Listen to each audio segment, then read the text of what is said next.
Thaddeus was surprised how quickly he lost sense of time and direction.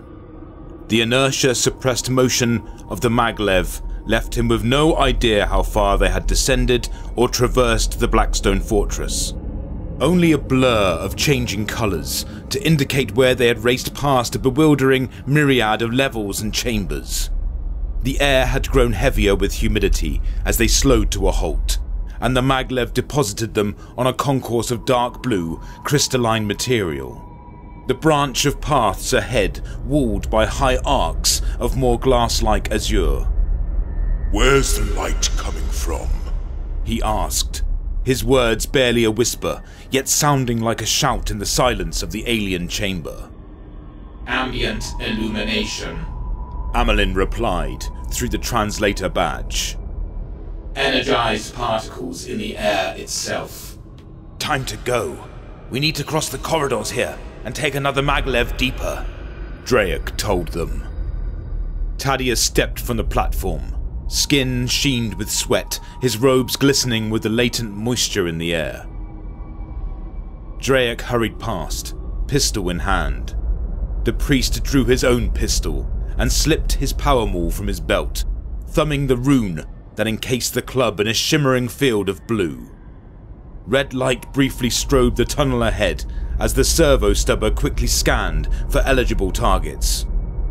They had advanced no more than a few steps when the voice of Amelin's communicator dropped to a harsh whisper. "I hear movement ahead." The thought of the unnatural senses of the Xenos brought a prickle of discomfort to Thaddeus, and he gritted his teeth against voicing his unease. They continued on cautiously, trying to discern some sense of space and direction from the semi-reflective walls. About 100 feet from the maglev, the corridors branched, opening into a wider space to the left and continuing on a winding path to the right. There was movement in the larger chamber. Thaddeus's gut lurched as he saw Astra Militarum uniforms, their imperial insignia removed or defaced. "Traitors!" He roared, breaking into a run. He snapped off shots from his pistol as he sprinted. He was no marksman, but the spray of fire forced one of his enemies to duck back. A heartbeat later, the red targeting threads of the servo stubber converged on the face of another traitor, his face disappearing in a welter of solid bullets, the roar of the stub gun deafening in Thaddeus's left ear. The renegade troopers turned towards him while flickers of blue bolts from Draic's las pistol lashed past, sending one of the traitors crumpling to the ground. The renegades parted, 3 turning their weapons on Thaddeus, the others heading to the side towards some unknown objective. Red las blasts spat across the hall at the preacher, one of them flaring into his shoulder. He stumbled, burning scraps of cloth drifting from the hit, his shoulder a knot of pain. He turned the sensation into rage, channeling the momentary fear into anger as he powered on, bringing back the power maul for a swing. One of the human renegades leapt forward to meet Thaddeus's charge. Her grey uniform was streaked with dust and blood, and she had painted a crude symbol of her new allegiance across her brow, now smeared by sweat, curled hair lank against her cheeks. Her bayonet speared towards Thaddeus's chest. He smashed the blade aside and plunged his own weapon into the traitor's gut. The power field sparked as it met flesh, disrupting the molecular bond of skin and muscle. The renegade flew back from the blow, a cry wrenched from her as she doubled over. Thaddeus fired his pistol into the top of her head, the blue bolt of light slashing through skull and brain. Draic was at his side a moment later, his slender gleaming blade parrying and thrusting. Thaddeus hurled himself at another foe, spittle flying as he spewed curses at the renegade soldiers. "Twice cursed is the one who turns from the Emperor's light," he snarled, slicing at the throat of his target. "The dark of the abyss will consume thy soul, and eternal penance will not rectify your debts." He pushed forward, stepping on the corpse of the woman to launch himself at the next enemy, power maul blazing.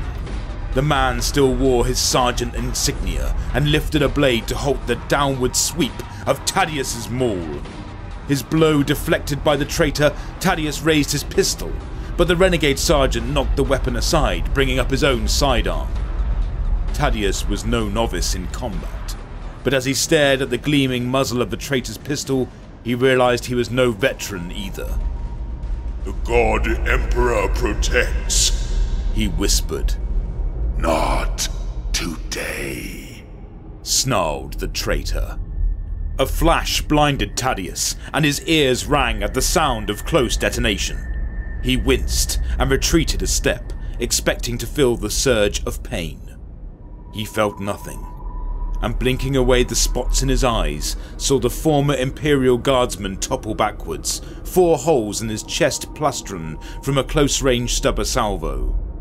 The servo skull darted forward, scanning beams searching for signs of life in the falling corpse.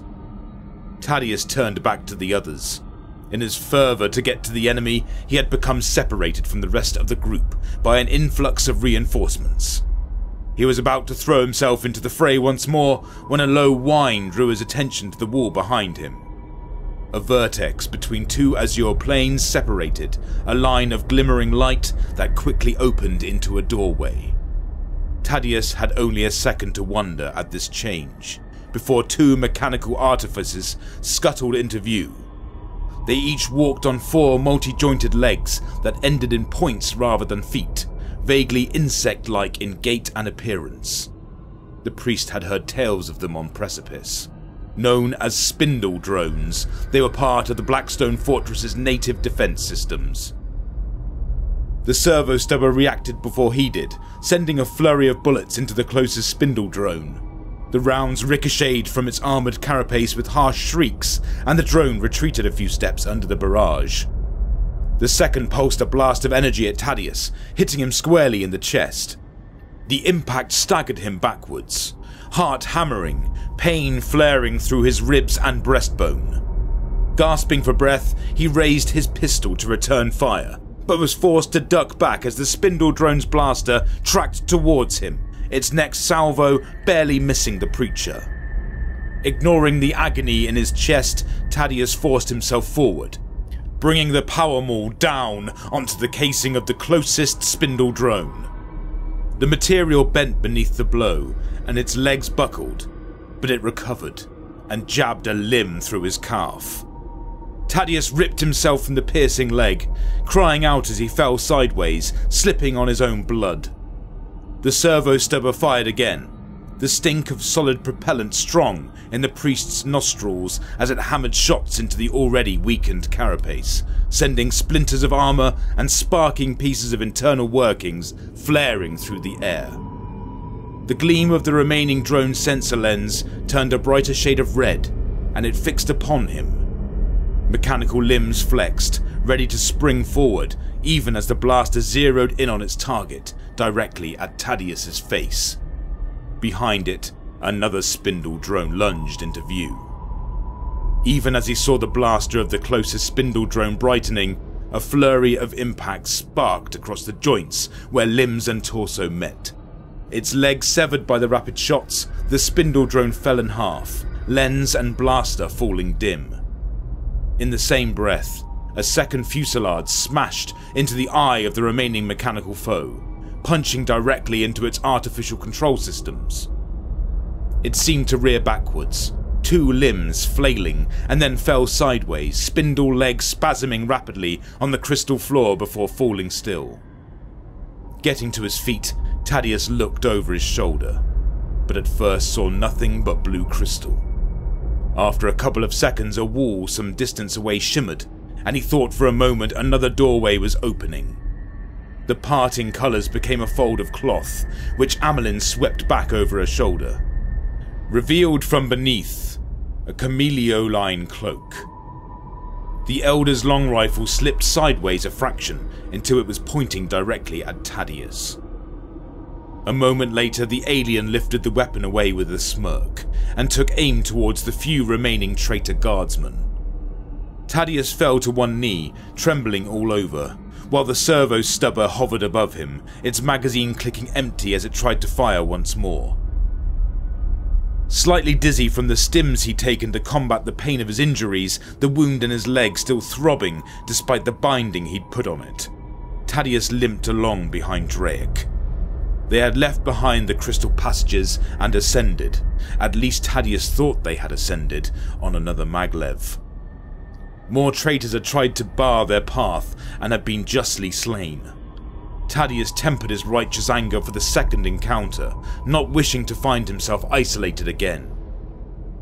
The route seemed circuitous, but Draic assured them that they were getting closer to the entrance of the Death Maze. The chambers they passed through in this part of the Blackstone Fortress seemed to be smoothly hewn from a rocky substance, veined with strata like a cliff face.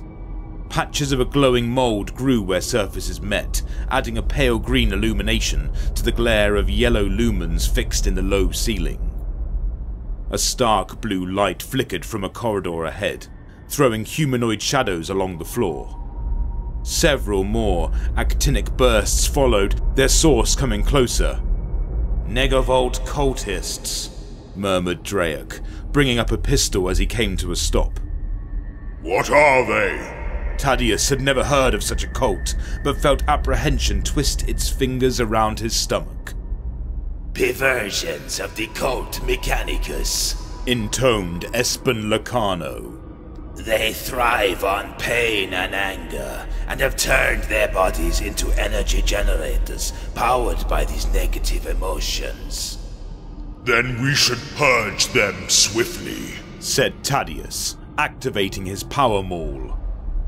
The blaze of its light was similar to the glare from the approaching cultists, and he wondered about the exact nature of the incoming enemy. Voices drifted down the corridor, indistinct and hidden by a background hum and hiss of discharges. Thaddeus and the others waited with weapons ready, but it quickly became apparent that the Negavolt cultists were not aware of them, nor were they coming closer. "We should circumnavigate their position," suggested Amelin. Never! Snarled Thaddeus. It is our duty and our right to vanquish these abominations for the God Emperor. "Conflict without purpose will lead us to our ruin," replied the Eldar. I agree with Amelin, in principle, said Draic. We cannot kill everything on the Blackstone Fortress. We would get nowhere. But the maglev we need to take is behind them. We have to get past, and I do not know another way around. Galvanized by this, the party headed on, weapons at the ready as they turned the angle in the corridor and came upon a long, narrow hallway. The Negavolt cultists, 3 of them, were trying to prise a panel away from the wall. A metal plate taller than they were, and about 3 feet broad. Thaddeus could see the telltale swirl of a maglev portal at the far end of the hall. They opened fire together, las bolts and rifle fire scything down 2 of the enemy, bursts of cerulean static flaring from their wounds. The third lifted energy-wreathed fists and uttered an ear-piercing shriek, a staccato ululation that was part Imperial Gothic, part Lingua Technus. 2 more cultists arrived from a doorway beyond the panel, their bodies burning with blue light. Thaddeus and Draic set off together, pistols spitting more bolts. Lacano followed a few steps behind, while Amelin provided covering fire from the archway they had left. They had covered half the distance to the Negavolt cultists when the navigator grabbed Thaddeus' sleeve. He turned with a snarl, wrenching the cloth from the mutant's grip. "I see a disturbance in the warp aura of this place," Lacano warned, a gloved finger pointing towards a sealed doorway a short distance ahead. Rogue Psyker! Thaddeus spat the words, his anger flaring bright at the thought of such a heretic close at hand. Draic had reached the cultists, and the hallway shone with flickers of electricity and the flare of his power sword. Lacano sped ahead, hand flashing past a door activation panel to open the portal. Beyond him, Thaddeus glimpsed a twisted figure in scarlet robes, a bulbous, misshapen head out of place atop its gangling body. Thaddeus wanted to be sick at the sight of such a perversion of human flesh, and knew that the physical deformities were but a symptom of the spiritual malaise that tainted the psyche. Motes of silver started to circle around the fugitive's upraised hand as he turned towards the sound of the opening door. A sudden cry from behind dragged Thaddeus's attention back down the hallway. Amelin was down on one knee. The slashing limbs of a spindle drone wrapped about the alien's arm and rifle, having apparently come unseen from behind. The Xenos cut apart another with a sweep of an energized power sword, but then fell back with another cry as the spindle drone grappling the alien fired its blaster. Thaddeus glanced back at the rogue psyker, his gut lurching at the sight of the sorcerous energies gathering around the mutant. Blasphemy given form. The renegade had to die. The preacher took a step, pistol raised, but another high-pitched shout from Amelin echoed down the hallway. Emperor, guide me, Thaddeus muttered before he turned and ran, ignoring the surge of pain from his wounds. He fired as he sprinted towards the beleaguered Xenos, flares of blue laser slamming into the metallic shell of the spindle drone and the wall behind it. The mechanized creature leapt sideways, smoke trailing from several holes in its carapace, while in the corridor beyond 3 more ruddy lights gleamed into life, betraying the presence of more. Freed from the grip of the spindle drone, the Eldar brought the long rifle to bear, a salvo of shots spitting into the dim distance. Thaddeus raced past, bullets from the servo stubber hammering into the damaged spindle drone, ripping it apart. His power maul swept the legs out from underneath the next, toppling it to its back so that he could blast exposed cable innards with his pistol. He straightened, expecting to feel the flare of drone blasters hitting him, but there was no further attack. The other spindle drones had disappeared as swiftly as they had arrived. Thaddeus extended a hand, helping the Eldar back up, trying not to cringe at the thought of alien flesh touching his skin, even though Amelin wore gloves. As you said, we need each other, the priest told the alien. He took a step towards the ongoing battle, seeing that Locarno had retreated from the room with the rogue psyker, taking shelter at the doorway while bursts of black fire rippled from the opening. Thank you. Amelin's words caused him to turn back to the Xenos. He shook his head, but said nothing. He did not care for the Eldar's thanks. His act had been one of crude necessity. He owed nothing to these tainted beings, but he needed to fight beside them for the time being. When he had unlocked the secrets of the Blackstone Fortress, he would turn that power on mutant and Xenos and heretic alike. Their aid only ushered him closer to becoming their destroyer.